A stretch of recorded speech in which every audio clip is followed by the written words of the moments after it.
Narito na ang PTV Balita ngayon. Suportado ng Kamara ang bagong Executive Order 39 ni Pangulong Ferdinand R. Marcos Jr. na nagtatakda ng price ceiling sa bigas at magiging epektibo sa Martes, September 5. Ayon kay House Speaker Martin Romualdez, napapanahon at lubos na kinakailangan ang naging hakbang ng Presidente para masiguro ang abot kayang halaga ng bigas sa bansa.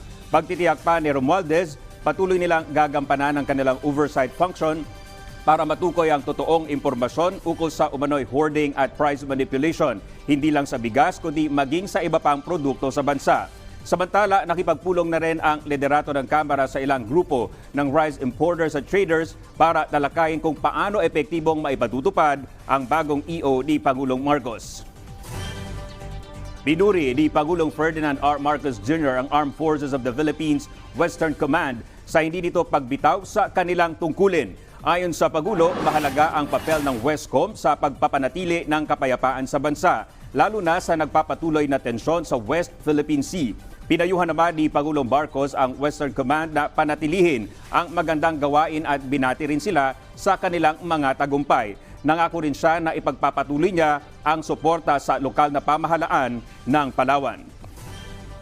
Now, we, of course, will continue to defend our territorial sovereignty, our territorial rights. We have not changed our approach. It is other countries around us that have changed their approach. At yan ang mga balita sa oras na ito. Para sa iba pang updates, i-follow at i-like kami sa aming Facebook at Twitter sa @PTVPH. Ako po si Dominic Albelor. Magandang umaga.